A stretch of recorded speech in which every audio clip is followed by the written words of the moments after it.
Burning questions in Washington. How could it have taken so long?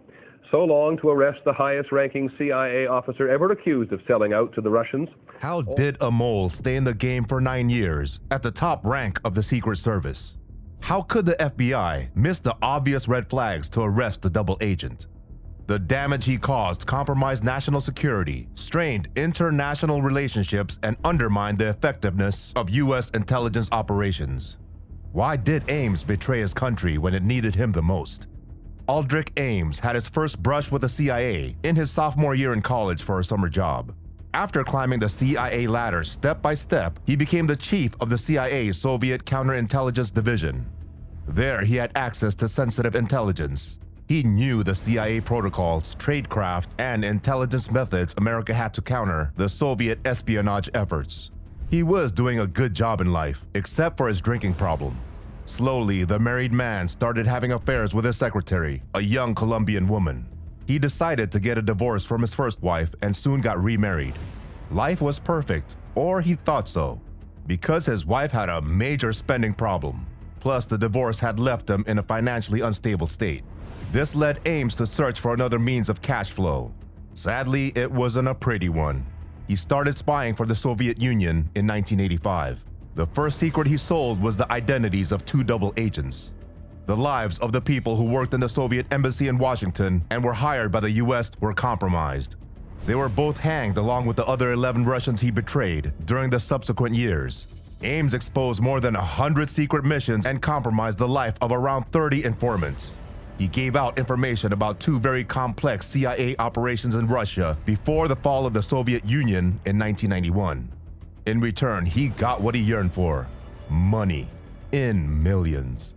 Ames and his wife purchased a $540,000 home in Arlington, Virginia, and he got himself a brand new Jaguar. On the other side, the mass fall in the number of CIA informants had alerted the authorities.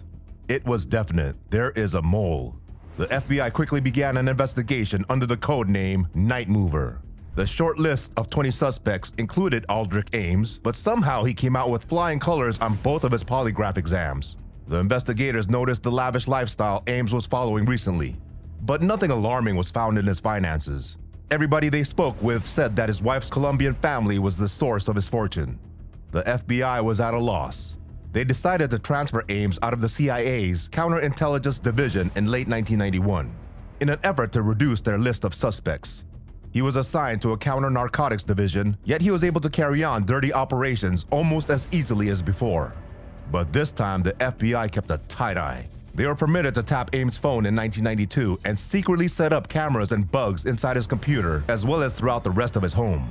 The investigation turned a nasty corner in reviewing the timing of several bank deposits made by Ames in 1985 and his authorized contacts with a Soviet arms control expert. They observed a pattern. After lunch with the Soviets, Ames would deposit money ranging from $5,000 to $9,000 the same day or the following day. As this wasn't enough, the FBI also discovered that Ames had lied about taking a private vacation in October 1992. Although he claimed to be going to Colombia to see his wife's family, he had been to Caracas, Venezuela, for a meeting with the Soviet Union. In October 1993, Ames was seen making a chalk mark on a mailbox, a signal for the Russians to meet him in Bogota, Colombia. He was allowed to leave the country, but the FBI kept a close watch. By the time he was returning to the US, the FBI had enough on their plate to arrest Ames. They wanted to bust him while doing the deed, but couldn't risk losing him. So on February 21, 1994, Ames and his wife Rosario were arrested from their home. Just the day before he was scheduled to travel to Moscow for official CIA anti-drug operations. The treasure the FBI unearthed in their home after their arrest was nothing short of shocking. 60 purses, 165 unopened boxes of pantyhose, and 500 pairs of luxury shoes. He and his wife pleaded guilty to accusations of conspiring to commit espionage and tax fraud 2 months later. Ames received a life sentence, while his wife received a 5-year sentence. Ames is currently serving a life sentence without the possibility of parole. Ames claimed that his main motivation for spying was to earn more money, and he succeeded. He banked a whopping $2.7 million through his spy activities, exposing more than 100 secret missions and compromising the life of around 30 informants. This record set by Aldrich Ames is not going to be beaten anytime soon. Isn't it shocking how far the greed for money can push a man? Is a life sentence too harsh for this spy? What do you think? Let us know in the comments.